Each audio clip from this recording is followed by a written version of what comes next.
Pagdating po kasi sa tinatawag na spiritual na kalagayan, o pagsunod sa kalooban ng Panginoon, alam mo kung sinong mangmang, kung sinong bubo, yung ayaw sumunod sa kalooban ng Panginoon. Pagka ayaw mong sumunod sa kalooban ng Panginoon, I'm very sorry, hindi ako may sabi niyan, mangmang. Mangmang. Oo. Kasi ang mga anak ng Diyos, kaya nga tinuturuan ng salita ng Diyos para sila ay magiging matatalino. Paano ang anak ng Diyos magiging matalino? Hindi ko sinasabi mga kapatid ang tinatawag na degree or yung tinapos, yung iyong profesyon, walang kinalaman doon. Ang sinasabi ko po mga kapatid, na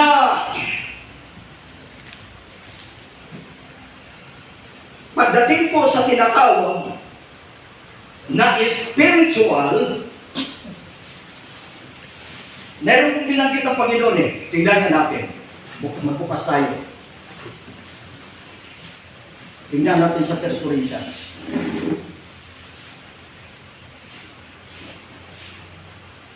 1 Corinthians. Okay. Tingnan natin mga kapatid sa 1 Corinthians. Eto. Basahin natin mga kapatid.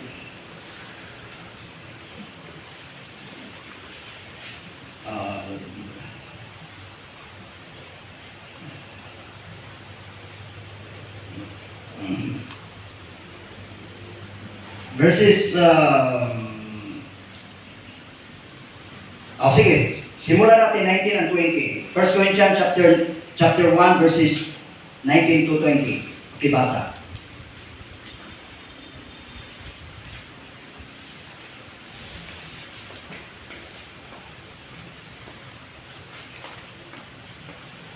I will destroy the wise and set aside the understanding of the scholars. So then where does that leave the wise or the scholars or the skillful debaters of this world? God has shown that this world wisdom is folly. You see? Ano ang sinasabi mga kapatid? Ang sabi rito, sapagkat nasusulat, iwawalat ko ang karunungan ng mga marunong at isasawala ko ang kabaitan ng mababait. Saan naroon ang marunong? Saan naroon ang eskriba? Saan naroon ang mapagmatuwid sa sanglibutan ito? Hindi ba ginawa ng Diyos na kamangmangan ang karunungan ng sanglibutan? Hallelujah. Kaya pagdating mga kapatid sa spiritual, pag wala po tayong guidance, wala po tayong banal na Espiritu Santo na siyang dakilang tagapagturo, hindi mo mapag-uunawa ang mga salita ng Diyos. Nababasa mo, ngunit hindi mo mapag-uunawa. Bakit? Basahin natin. Dito sa chapter 2 naman. Chapter 2. Ito ang dahilan. Pakibasa ka. Ang sabi nito, chapter 1 Corinthians chapter 2, verse 10 and 11. 1 Corinthians chapter 2, verses 10 and 11. Sige, pakibasa. But it was to us that God made known His secret by means of the Spirit. The Spirit searches everything, even the hidden deeps of God's purpose. Amen. Verse 11. It is only your own spirit within us that knows all about us. In the same way, only God's Spirit knows all about God. You see? Anong sabi rito? Ngunit ang mga ito ay ipinahayag sa atin ng Diyos sa pamamagitan ng Espiritu, sapagkat nasisiyasat ng Espiritu ang lahat ng mga bagay, oo po ang malalalim ng mga bagay ng Diyos. Sapagkat sino? Sa mga tao ang nakakakilala ng mga bagay ng tao, kundi ang espiritu ng tao na nasa kanya. Gayon din naman ang mga bagay ng Diyos na hindi nakikilala ng sinuman maliban na ng espiritu ng Diyos. Palakpakan muna natin ang Panginoon, mga kapatid. Amen. Kaya maliwanag po, no? Maliwanag po mga kapatid, kung umasa lamang tayo sa ating mga tao likas na kaalaman, hindi po natin mapaunawa ang kaalaman o ang salita ng Diyos. Bakit? Sapagkat ang mga bagay, mga bagay spiritual, ang mga bagay ng ating Panginoon ay walang nakasisiyasat, walang nakakaalam, maliban sa Espiritu ng Diyos. Kaya kailangan natin magkaroon tayo ng Espiritu ng Diyos dahil ang Espiritu ng Diyos, ito po ang the greatest teacher. Ito po ang magtuturo sa atin sa buong katotohanan. Amen. Kaya makikita po natin, mapapansin po natin mga kapatid, hindi man sa pagkukuan, ang daming mga doctorate, ang daming mga professionals. At ako, umano na ako dyan mga kapatid, namasyal ako dyan. Karoon kami ng sharing. Yan pala sila, maubos mga professional. Yan po ang nalaman ko. Brother Ed, mga professional pala sila. Nakuha nila. Oo. So, nakikinig ako mga kapatid, pinakikinggan ko ang kanilang baga belief, Pero napa-smile lang ako. Hindi ko muna talaga sinalungat dahil baka hindi na sila mag-open sa atin. Oo.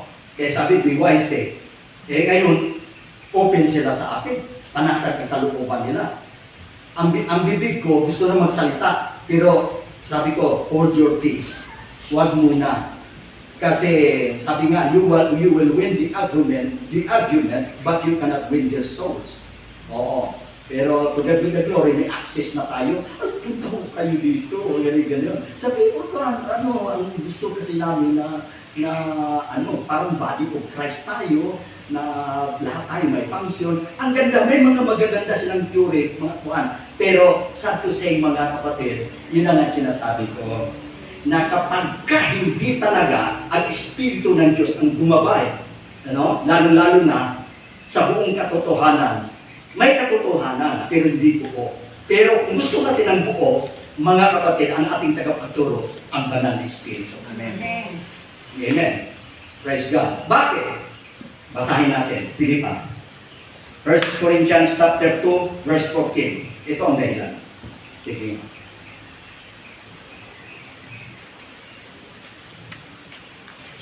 Magibasa.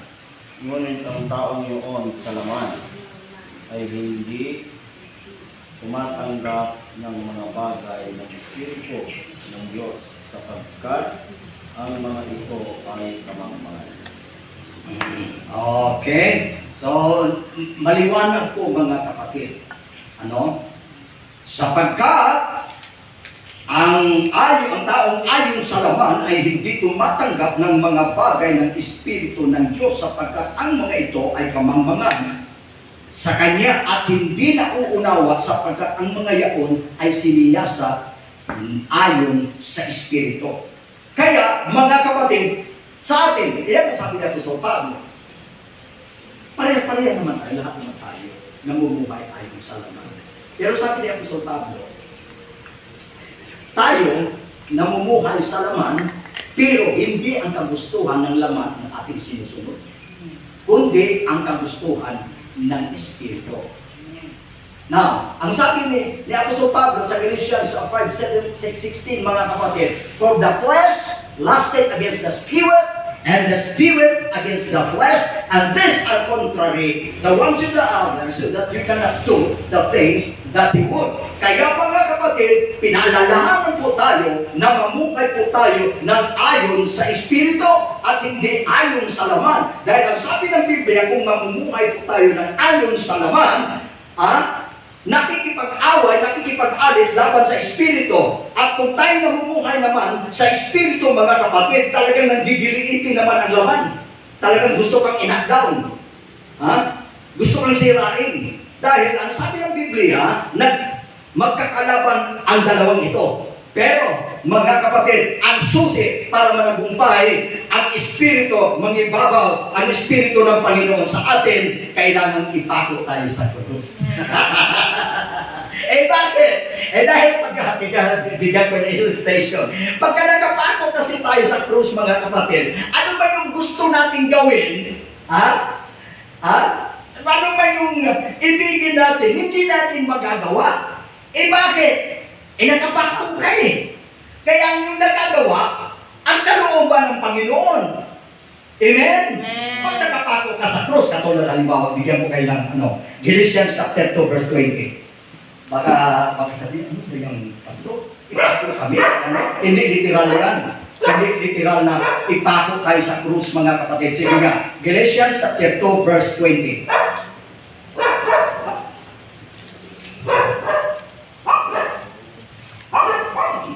Galatians chapter 2 verse 20. Galatia.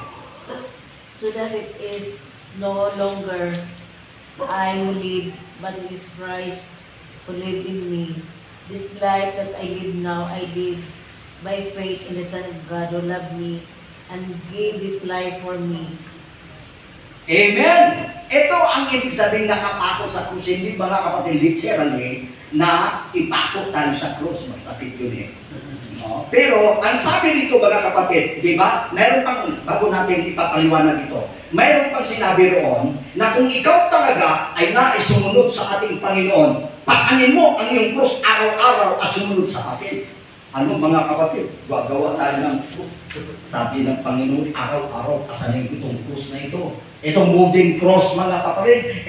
Itong kuan. Meron din kasi na isang missionary, nangangaral siya mga kapatid, pero meron siyang nakita ko, meron siyang pasan-pasan na krus. Kahit siya saan siya pupunta, pasan-pasan niya. No? Parang iniliteral niya ata yung pasanin mo ang krus araw-araw at sumunod sa akin. Pero alam naman po natin mga kapatid na ang krus na sinasabi na yung katulad halimbawa, ang sabi roon, kung ikaw may pananampalataya na gaya ng buti ng musaka, sabihin mo sa bundok na ito mapasugba ka at mapasugba sa dagat at huwag mag-alinlangan. Ang sabi roon, at huwag mag-alinlangan, at ito yung kakamtin. So, in the meaning mga kapatid, ang bundok naman, hindi naman literal yun, na bundok, na pagsabi mo, ikaw mapasugba, ikaw bundok, lumipat ka. Ikaw, yan nakikita ko, nasa silangan, lumipat ka sa kanluran. Very powerful kasi doon, malakala ka mga kapatid. Si Ihado, napalipat niya ang bundok sa silangan, pumunta na kanluran. Naku, talo mo pala yung missiles ni Donald Trump. Na ang powerful mo pala. Hindi po literally mga kapatid na ang bundok at yung cross na yan, ang cross na yan mga kapatid, na sumunod tayo sa araw-araw kasi ang cross na ating papasalin, unang-una, enumerate natin, sa bahay pa lang mga kapatid, may cross na dapat mong ipasan. Andyan yung mga anak mo, nag-away-away, may problema sa loob ng bahay. Krus yan! Pagkatapos, sa labas ng bahay naman, mayroon ding labanan dyan. Saan ka pumunta? Kaliwat kanan. Kaya sabi niya Apostol Pablo, we are, anong tawag yun? Ginigipit kami sa magkabi-kabila. Parang nag-uumpugang bato. Wow, wala kang mapuntahan mga kapatid. Amen? Pero ang kagandahan, kahit binigipit ka sa magkabi-kabila, ngunit hindi ka napapahamak, hindi ka nawawasak. Dahil nandiyan ang Panginoon. Amen? Kaya mga kapatid ko, ang krus natin, na dapat nating pasalin mga kapatid, huwag mong ibababa. Ibig sabihin, dahil ang Panginoon ay nasa iyo, yung mga problema na yan, yung mga trouble na yan sa loob at labas ng bahay natin mga kapatid, ma-overcome mo yan. Makakayanan mo yan. Palakpakan natin. Amen. Praise God. Dahil hindi tayo umaasa mga kapatid sa ating lakas, sa ating kamay, ang ating pakikibaka. We are not fighting against flesh and blood, but against principalities, against powers, against rulers, against spiritual wickedness in high places. Amen. Kaya ang ating pakikipagdigma, hindi tayo, kapag ka, ikaw na may nakita ako, hindi buntalin ko, o kaya saksakin ko, hindi ganon. Ang ating pakikibaka, spiritual battle. Amen. Hindi physical. Amen? Amen. Amen! Amen. Hallelujah. So, yan po mga kapatid. Spiritual. Okay, ngayon, speaking of spiritual, dapat nating tandaan mga kapatid. Mas malupit pa ang laban ng spiritual kaysa physical. Amen? Kaya nag-umpisa ang gera sa Middle East mga kapatid, kamakailan lamang. Hindi pa, wala pang isang buwan. Pero alam po ba nyo ang gera sa spiritual? Every day! Amen. Every day! Araw-araw ang gera. Ngayon, kung wala kang word of God, lagi kang talunan. Kung baga sa boxing, lagi kang knock-out. Ang dipinsa mo mga kapatid, lumulusot yung kamao ni Pacquiao. Everybody say praise the Lord. Praise the Lord. Pero, pag ang laban sa spiritual, hindi ka maharap, ang gagawin mo, mag-pray ka. Amen. Lord, may laban. Panginoon, hindi ko kaya. Kayo, Panginoon, take charge. Mayroon bang talata na mapapasa natin? Meron. 2 Corinthians chapter 10. Basahin mo. Para magwagi, para magtagumpay tayo sa laban, huwag kang harap sa ganang iyo. Talo ka. Wala tayong, hindi tayo mananalo kay Satanas. Hindi tayo mananalo sa mga demonyo. Mga unseen spirit yan Ikaw nakikita lang, hindi mo nakikita paano ka mananalo. Pero, basahin mo. 2 Corinthians chapter 10.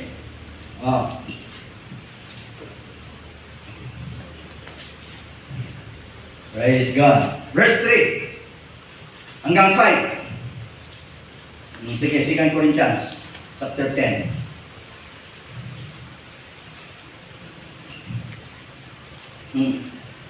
Hanggang 5.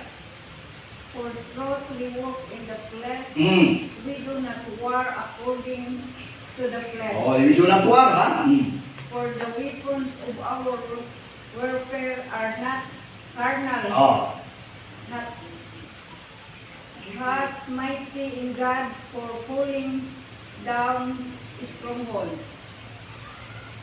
casting down arguments and every high thing that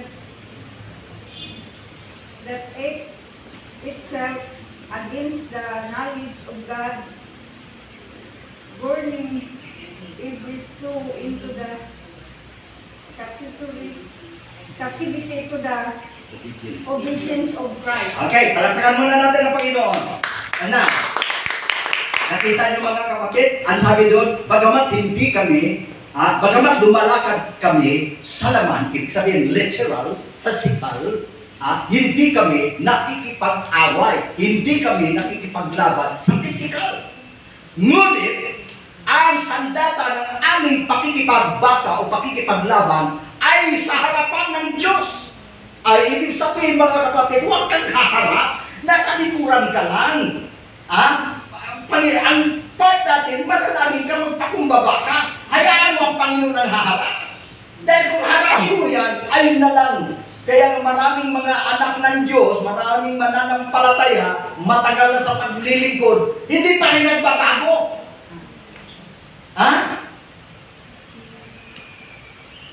Laging talunan sa pakikipag-away. Di bakit? Akala nyo mga kapatid, ubra siya, siya ang umaharap. Hindi nagpapang pangamuyo, Ginoo. Hindi basta-basta nag-aaway Ginoo pa. Konsulta, acknowledge sa kanya, Panginoon, manalangin ka. Pag nanalangin ka at umaasa ka na hindi sa ganang iyong sarili, kundi umaasa ka, nagtitiwala ka sa Diyos. Eto ang nangyayari. Ang Panginoon ngayon, ang siyang haharap. Anong gagawin ng Panginoon? Wala ang sinabi ang kaaway. Palatagan natin, Panginoon. Hindi magwawagi. Hindi magtatagumpay ang kaaway, mga kapatid. Amen? Dahil ang sabi dito, anuhin natin Ang sabi dito sa 10, mga kapatid, sapagkat ang mga sandata ng aming pakikipaglaban ay hindi ukol sa laman, kundi sa harapan ng Diyos na may kapangyarihan na gumiba ng mga kuta. No, kita niyo mga kapatid, wasak! Wasak ang ang kuta ng kaaway mga kapatid kapag ang ipahaharap natin hindi tayo kundi ang Diyos. May kapangyarihan na gumiba ng mga kuta. Ano pong kuta nito mga kapatid na dapat gibain? Alam nyo ang battle. Alam nyo ang battlefield, ang battleground. Alam po ba ninyo? Ang battlefield, ang battleground, andyan sa isip. Sa isip mga kapatid. Sabi nga, nothing is more, ano yung sabi ron, mayroong kasabihan doon na nothing is more powerful than the human. Okay. So, wala daw mas makapangyarihan mga kapatid, kundi ang isip ng tao. Kasi ang sabi ni Norman Vincent Peale, what the mind can conceive and believe, the mind can achieve. What you think the most, you become. Kung ano daw yung isipin mga kapatid, maging ganun ka. Kaya, ang utak ng tao, makapangyarihan yan. Tama? Bakit natin masasabi? Yung mga nuclear na yan, na parang napaka-imposible. Yung mga tower na yan, yung mga sky building na yan, mga ano yan, ano yung mga sophisticated weapons, yung mga masasabi natin mga kapatid na mga pandigmang himpapawid. Kung minsan parang hindi ka makapaniwala, nalikha yan.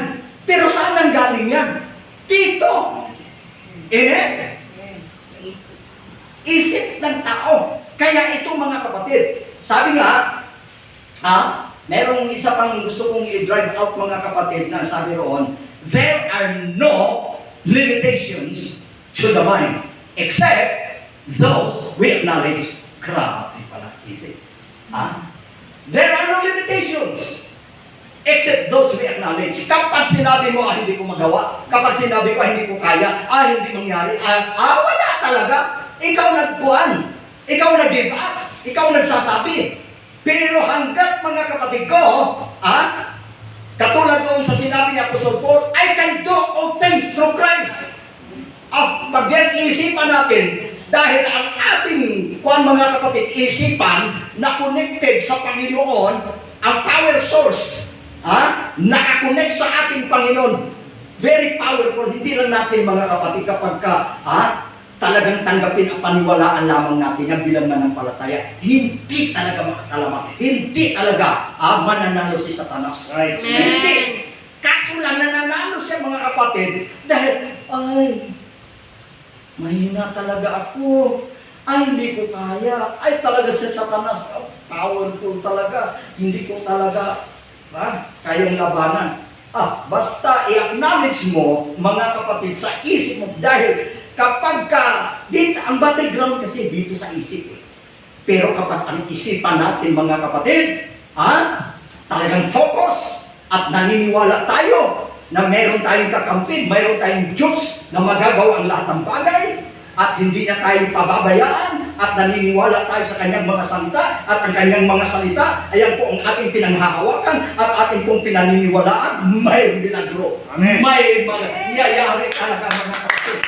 Bakit? Anong po iba mga kapatid? Na very powerful ang salita ng Diyos. Hebrews chapter 11. Ang sabi ito, verse 2. Sabi, through. Ano sabi roon? Now faith is the substance of things hoped for, the evidence of things not seen. We understand, we understand that the worlds were framed by the word of God. So the things which are seen were not made of things which do appear. Gaano ka makapangyarihan ang salita ng Panginoon? Can you imagine? Na ang sabi niya mga kapatid, natatak, nalikha ang daigdig at ang lahat ng mga bagay sa pamamagitan ng salita ng Diyos. Amen. Walang ginamit na instrumento, walang ginamit ginamit ng mga bagay. Ang sabi ng Biblia, natatalastas natin na ang sanglibutan ay natatag sa pamamagitan ng salita ng Diyos. Na anupat ang mga bagay na nakikita ay hindi ginawa sa mga bagay na nakikita. Ang tao, mga kapatid, makakagawa siya kung mayroong mga tinatawag na materials. Opo? Yan ang tao. Pero sa Diyos, walang material na ginamit.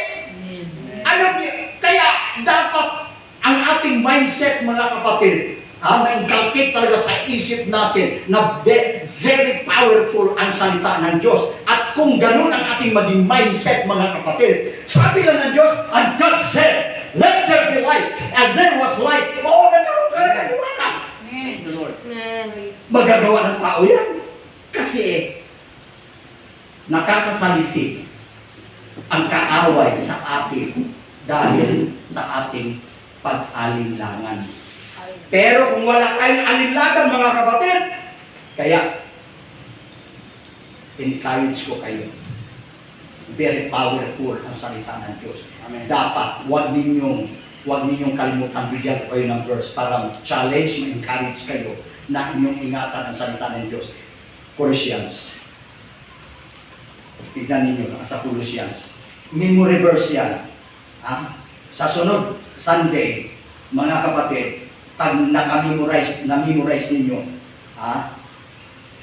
pagdating ng December, ng Pasko, mayroong kayong regalo. Hallelujah. Okay, mga kapatid, Colossians Colossians, where is?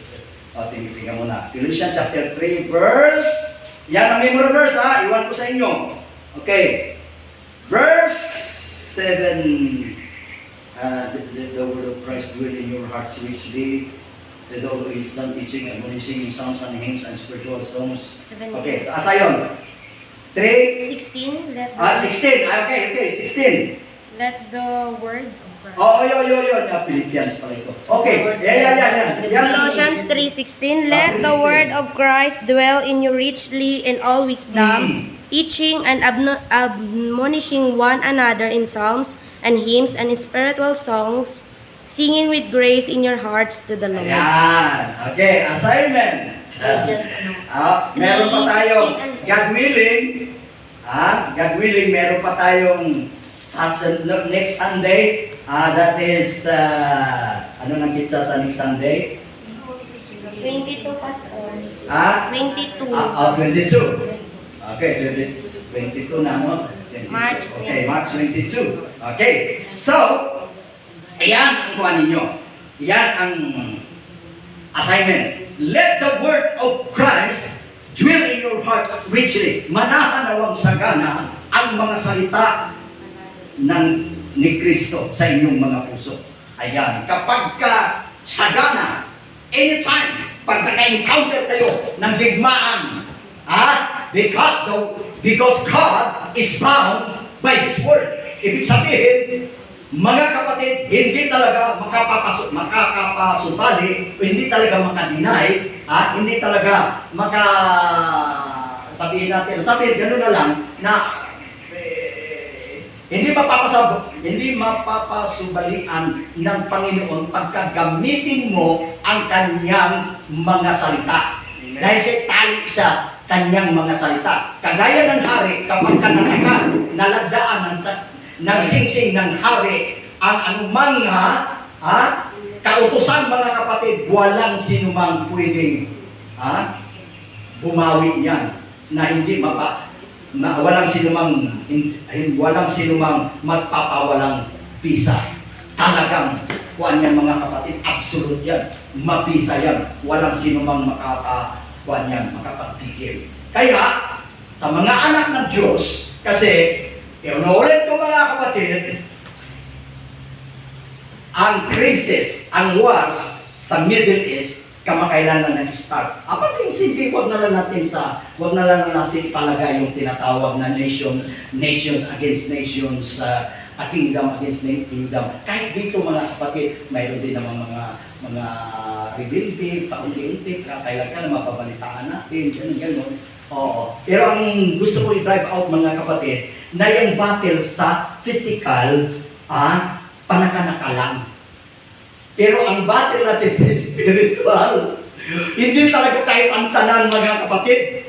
At Amen. gamitin ang asawa mo, o kaya ang asawa lalaki, asawa ng babae, gamitin ang iyong apo, gamitin ang iyong anak, gamitin ang iyong pamangkin. Ang daming gagamitin, mga kapatid. Amen? Amen. O, paglabas mo, nag-abang na naman si kaaway. Mamaya-maya, mga kapatid, pag-drive mo, biglang may umano sa iyo. Bakit? Ikaw talaga.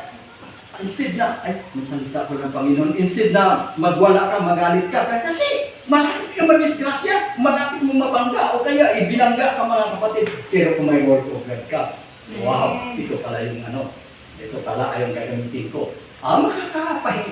Makakuan ka muna. Hindi ka agad-agad mag-react mga kapatid sa mangyayari, kundi push ka muna, huminga ka muna, maggulay-gulay. Pagkatapos mga kapatid, may meron ka ng magandang desisyon, pag-iisip. Everybody say praise the Lord. Hallelujah. Praise God. Hindi basta-basta. Inuulit ko mga kapatid. Sa message natin, yung message na dadaling ko, huwag tayong pakakampante. Amen. Kasi ang digmaan natin, hindi po pero. Everybody say praise the Lord. Mayroon pa tayong time mga kapatid. May time pa tayo. Palakpakan muna natin ang Panginoon. Praise the Lord. Hallelujah. Praise God. So, balik tayo mga kapatid bilang pagtatapos dito sa ang doktrina o aral o turo ay napakalaga. Everybody say praise the Lord. Praise the Amen. Lord. Bakit may mga koleyo, bakit may mga paaralan, doon talagang educate. Ngayon mga kapatid, sa spiritual, na education, kailangan talaga mapilit tayo sa Panginoon. Amen? Amen. Oo. Dahil ma-enlighten ang ating mga kaisipan, mga kapatid. Ito ay pundasyon ng ating pananampalataya.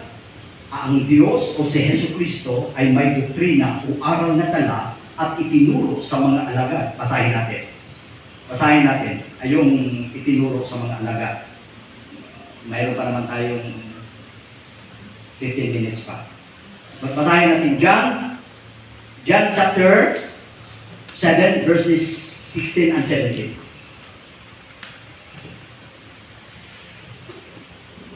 John chapter 7 verse 16 to 17. Jesus answered them and said, "My doctrine is not mine, but his that sent me." Verse 17, "If any man will do his will, he shall know of the doctrine, whether it be of God or whether I speak of myself." O kita nyo mga kapatid, makikilala natin kung ang turo ba ay turo ng tao at ang turo ng Diyos. Amen? Amen. Praise God. Sige, bukas, advance tayo. Buksan natin ang 1 Timothy chapter 4, verse 16. Pagkatapos, Galatians 1:8, verses 8 and 9. Sige, para may tuka-tuka. Para, hello. And hindi ano lang yan sa... sige, paki-count ninyo. Pakibasa.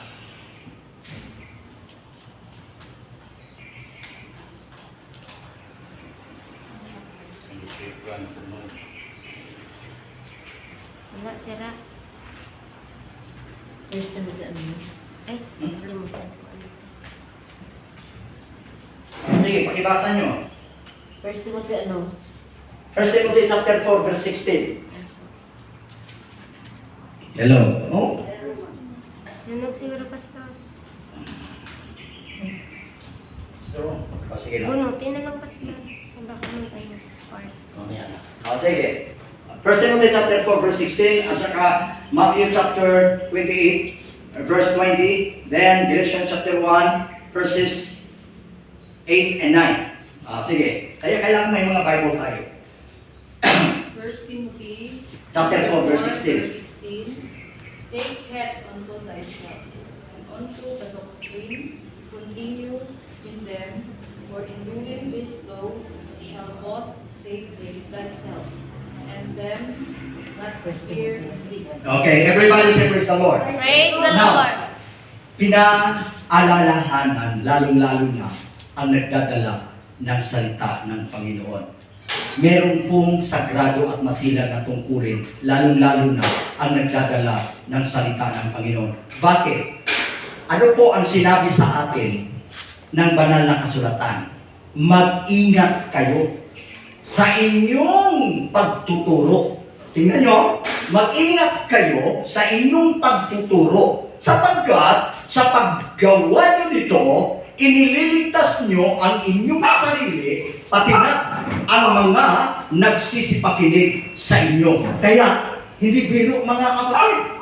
Amen? Amen. Hindi biro ang tungkulin ng nagdadala ng salita ng Diyos. Kailangan ang ituro natin dalisay na salita ng Diyos. Kailangan ang ituro natin katotohanan. Bakit? Dahil kung magkamali po tayo magturo, hindi lamang mismo ang ating sarili ang ipinahamak natin, kawawa naman ang mga nagsisipakinig. You see? Ha? Kaya ano po ang palaala sa mga anak ng Diyos? Study to show thyself approved unto God, a workman that needeth not to be ashamed. Kaya pagsikapan nyo, pag-aralan. Amen? Amen. Yan ang sinasabi, pag-aralan na maging subok sa Diyos, manggagawa na walang anumang ikahihiya. Dahil nakasalalay po mga kapatid ang kaligtasan ng iyong kaluluwa at maging ang mga nagsisipakinig sa inyo. Ngayon, kailangan ang yakapin natin at turo mga kapatid. Ang lahat kasi, everybody say praise the Lord. Praise the Lord. Ang lahat kasi mga kapatid, walang ibang layunin kundi maligtas ang kaluluwa. Yan naman ang lahat eh. Bakit naglilingkod? Bakit may kanya-kanyang mga ministry, mga kapatid? Dahil ang layunin, maligtas ang kaluluwa. Kaligtasan ang pinakamahalaga sa lahat. Amen? Amen. Amen? Amen. Now, kung ang kaligtasan po ang pag-uusapan natin, ang mga apostol na mismong mga disipulo, mga estudyante ng ating Panginoon, ibinuhos ng ating Panginoon during His earthly ministry. Ibinuhos niya sa loob ng 3.5 years. Hinubog niya ang mga hiwaga, ipinahayag niya, ipinagkatiwala niya sa kanyang mga disipulo. Everybody say amen. Amen. Amen. Sa makatuwid, yung mga estudyante ng ating Panginoon na pinagkatiwala ng hiwaga ng kaligtasan, mga kapatid, dapat manatili, kailangan na ang mga nais maligtas, kailangan makinig, pag-aralan yung mga itinagubilin o itinuro ng Panginoong Jesucristo sa kanila. Ngayon mga kapatid, palibhasay ang mga apostol, katulad ng Panginoon, siya ang una nag-ministry. After 3 days, He was resurrected, and after 40 days, He was caught up. He ascended from heaven. No? Pumalang lang siya. Pagkatapos, nagbigay siya ng utos, mga kapatid. Okay? So, ang kaligtasan ay nakasalalay ngayon sa kanyang mga lingkod, lalo-lalo na sa mga apostol. Okay? Everybody say praise the Lord. Praise the Lord. Now, ito ang tagubilin.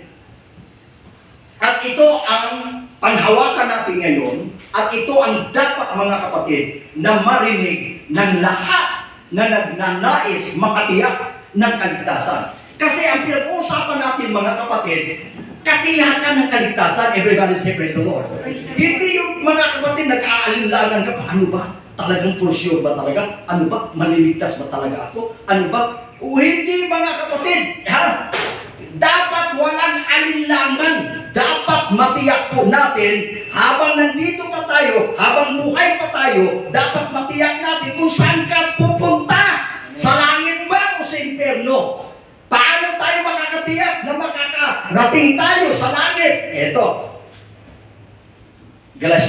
Pakibasa. Galatians chapter 1 verses 8 and 9. Galatians chapter 1 verse 8 to 9. But though we or an angel from heaven preach any other gospel unto you, that which we have preached unto you, let him be accursed. 9. And we said before, so I say now again, if any man preach any other gospel unto you, that ye have received, let him be accursed. O, tingnan niyo po mga kapatid. Okay, iniwanan ng Panginoon sa kanyang mga disipulo. At may babala. Ano ang babala? Sabi po ng ating binasa, kahit mat kami.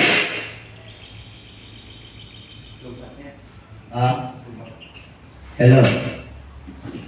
Hindi, dahil nalubat kasi brown out. Hello. Lubat na yan. Oo. Brown out siguro. Brown out. Ed? Brown out. Okay. Sige. Kaya pala. Hindi ka nagulaw ay wala man. Palakpakan natin ang Panginoon. Palamin mo natin. No? Itong pinag-uusapan natin kung paano baga na tayo po ay ganap at tiyak na ganap at tiyak ang ating kaligtasan. Ngayon, ang sabi po sa Galatia, bagamat kami anghel mula sa langit, ang mangaral ng ibang ebanghelyo na iba sa aming ipinangangaral ay itakwil. Ibig sabihin, huwag tanggapin. Huwag tanggapin. Sa mga tuwid, ang aral na dapat nating tanggapin, pananatilihan, at sampalatayanan, ang aral ng mga apostol. Okay? Ang aral ng mga apostol. Tanong, kung tayo ba'y manatili, kung tayo ba'y sumampalataya sa aral ng mga apostol, matitiyak ba natin ang kaligtasan? Tiyak! Ayan ang walang nagpaligoy-ligoy. Tiyak o hindi? Langit o impyerno? Yan ang dapat mga kapatid, panhawakan natin. Yung tiyak. Kasi sabi ni Apostol Pablo, hindi ka ako sumusuntok na gaya ng sumusuntok sa hangin. Pag ako'y sumuntok, may tama. Kaya pagdating sa kaligtasan, anong pulos? Sige na lang, balik-balik kita. Ampo, tapos pagdating, hindi para sigurado. Ambot, kundi na ako pupunta. Ambot, kung langit ako pupunta. Ambot, bahala ng Diyos. Ay, hindi ganon. Dito palang tiyakin na natin. Siguraduhin na natin. Amen. Ngayon, ang tanong, makasigurado ba tayo?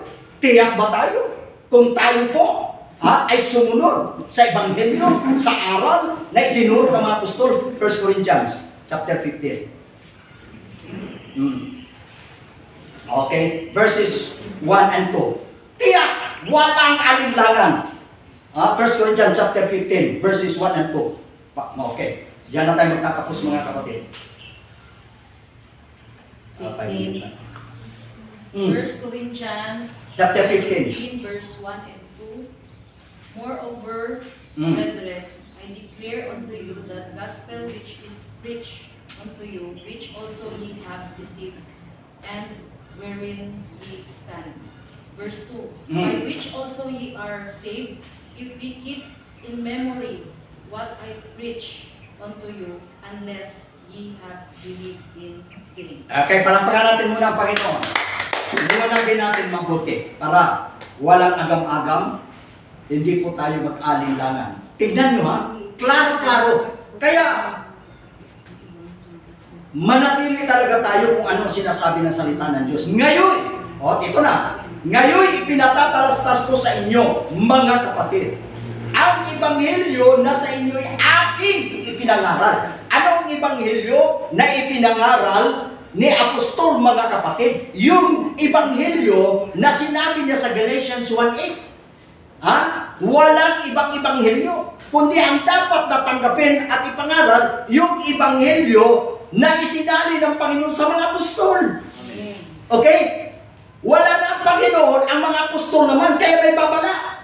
Pag tumanggap pa kayo ng ibang ebanghelyo na iba sa ipinangangaral ng aking mga estudyante nung ako'y nasa lupa pa, wika ng Panginoon, huwag niyong tanggapin. Pero kung tanggapin ninyo ang ebanghelyo na itinuturo ng aking mga estudyante at doon kayo mananatili, ligtas kayo. Amen. Palakpakan natin. Wala ko. Oh, ligtas kayo. Hindi sabing maliligtas. Iba yung term na maliligtas. Marami ka pang mga requirements. Pero pag sinabing ligtas, ibig sabihin ng ligtas, na-comply mo ng lahat ng requirements. Amen. Oh, tingnan nyo. Napakahalagang verse niyan. 1 Corinthians chapter 15 verses 1 and 2. Ngayon, sabi dito, ang ebanghelyo na aking ipinangaral, na inyo namang tinanggap, mapanat po tayo mga kapatid ko. Dahil tinanggap natin ang ebanghelyo na ipinangaral ng mga apostol. Amen? Ngayon, dahil tinanggap natin ang ebanghelyo na ipinangaral ng mga apostol, hanggang ngayon, hindi tayo pabago-bago. Nananatili tayo. Amen? Nakuha ka ninyo mga kapatid?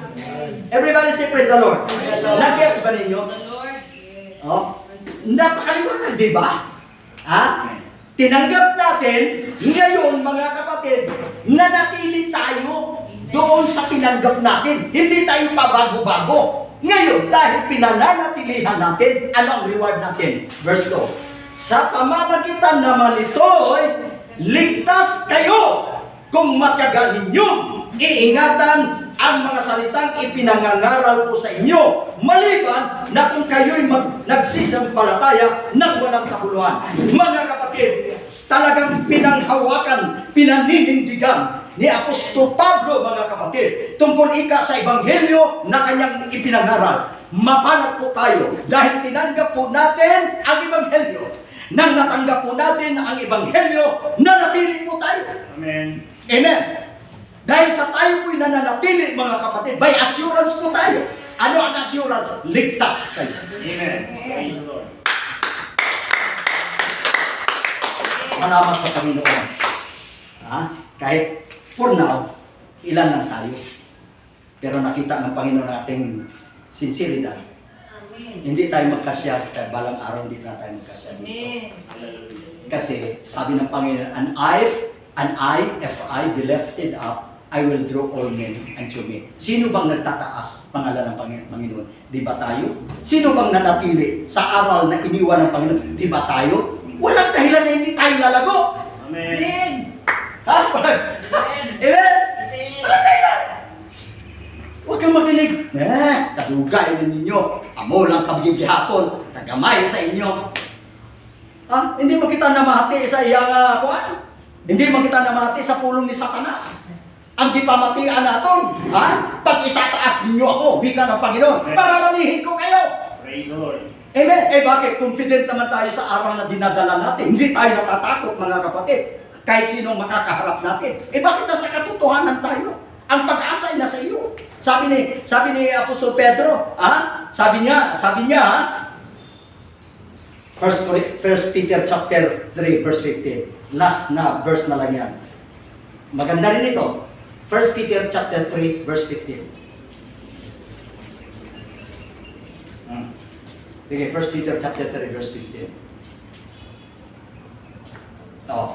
Sige, sino una nakakita? Okay, para 1 Peter chapter 3 verse 15.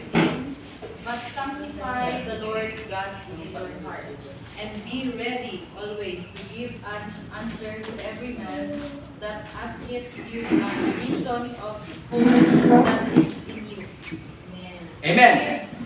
Meekness and fear. Okay, palagpakan na muna natin. Okay. So, Tagalogin natin. Kundi inyong ariing banal si Kristo, na Panginoon ng inyong mga puso, na lagi kayong handa sa pagsagot sa bawat tao na humihingi sa inyo ng katuwiran tungkol sa pag-asang nasa inyo. Wow! Amen! Pinag-usapan natin kanina, mga kapatid, ang tanong, tiyak ba ang ating kaligtasan? talagang ang ating bang pananampalataya ay tuwirang makapasok sa kaharian ng Diyos, walang alinlangan. Amen? Ang kaligtasan na tinanggap ng mga apostol na ngayon isinalin sa atin ngayon, buhay na buhay dahil hindi pa nagtatapos mga kapatid ang misyon. Ito ngayon, hindi tayo nagdadala ng ibang aral, ibang ebanghelyo. Amen?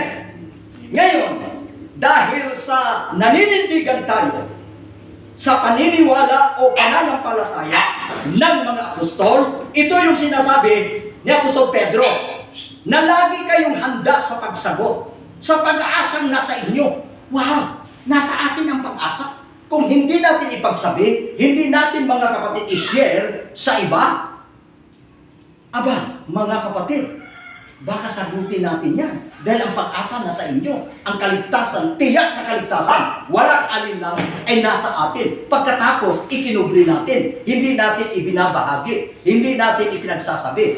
Amen? Everybody say praise the Lord. Praise the Lord. Oo.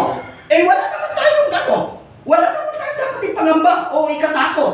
Dahil maliwanag po ang sinabi sa atin ng salita ng Panginoon na kung tayo po ay mananatili, maliban na lamang kung tayo nagsisampalataya ng walang kabuluhan, kawawa tayo. Pero dahil ang ating sinasampalatayanan ay tiyak at tunay ang kaligtasan, yan ang pag-asa nasa iyo at nasa akin. Amen. Dapat malaman ng iba yan. Matagal ako doon, pinamirinda ako ng bibingka, dami pinamirinda sa akin. Tumagal ang aming usapan mga kapatid. Pero tikimpuan lang muna ako. Pinag-aralan ko kung ano talaga yun, kumbaga yung aral, yung dala nila. Mga kapatid, medyo nalungkot din ako, pero hindi ko pa sinapul. Kasi kapag sasapulin ko mga kapatid, ay kulto yan kasi ano pala yan? Yung pastor dyan. Nako, yung iba yung aral na dala niya. Pero may kapanahunan, may tamang panahon. Ang importante, nagkaroon tayo ng access. Sabi ko, in-appreciate ko sila mga kapatid. Kasi mga degree holder, ito ika si engineer man, ito ika si ganito, ito ika. Sabi ko, puro mga professionals. Sabi ko, talagang limor na very effective kayo sa gawa niyo. Pero anyway, na yung pag-asa na sa atin, dapat mga kapatid, malaman nila sa tamang panahon. Palakpakan po natin ang Panginoon. Well, mga kapatid, sa susunod, ito naman ang another topic natin, the existence of God. Ang pamamalagi ng Diyos. Pag-aralan natin, kung ano talaga ang tinatawag na existence o pamamalagi ng Diyos. Hindi siya kamukha ng tao, na ang tao mga kapatid may lumalang. Pero ang ating Panginoon, walang lumalang sa Kanya. Self-sufficient siya. Self-sufficient siya mga kapatid. Siya ang creator. Tayo ang creator. Kaya malaman natin sa susunod na topic natin mga kapatid. At mahalaga ito. Kasi ang sabi ng mga kapatid, ng Romans chapter 1 verse 20, ito ngayon ang hiwaga. Maraming nahihiwagaan dito. Pero sa ganang atin, dahil ipinahayag, ang hiwaga sa atin, maliwanag pa sa sikat ng araw. Ano ang hiwaga sa kanila? Na hihiwagaan sila sa kalagayan ng Diyos. Ang kanilang nakilala mga kapatid, kumbaga sa katauhan ng tao, ay hanggang kalahati lang. Hindi nila napagtalastas o hindi nila nalamang buo ang kalagayan ng Panginoon. Pero sa Diyos ang kapurihan, sa ganang atin, dahil ipinahayag ang hiwaga ng Panginoon, dahil ang Espiritu ng Panginoon, mga kapatid, ay siyang ating tinanggap, at kung tinanggap natin ang Espiritu ng Panginoon, papapatnubayan niya tayo sa buong katotohanan. Amen. Amen. Everybody say praise the Lord. Praise the Lord. Amen. Even the eternal power of God has been revealed so that they are without excuse. Kaya mga kapatid, ipinahayag yan. Pagdating sa tinatawag na kalagayan o buong katauhan ng Diyos, ipinahayag yan sa atin ng mga tao. Pero sa iba, mystery. Sorry. Doon na lang daw sa langit mga kapatid malaman. Makilala natin talaga kung ano talaga. Pero doon na sa langit. Aba, wala na. Dahil ang pag-aaral mga kapatid, samantalang nabubuhay tayo, dito ang paghahanda, hindi doon sa langit. Dahil doon mag-aaral ka pa, sakit pang inuulo. Hindi na, enjoy na sabi ng Panginoon, joy unspeakable and full of glory, kapayapaan, wala nang karamdaman, wala nang sakit doon. Kundi tayo ay mananahan sa piling ng Panginoon na puspos ng kapayapaan, puspos ng kagalakan. Karong galitik pang ulo mo, ginarusolba mo pang problema. Ay di, kapayapaan na na. Ginoo ba, hindi ko papasa sa exam mo ba? Pwede ka budlay! Oh, ay hindi sino si Ginoo? Ang part mo, samantalang nasa lupa ka pa, iyon ang part mo. Kaya sabi nga, no one ever graduates from Bible study unless he meets its author.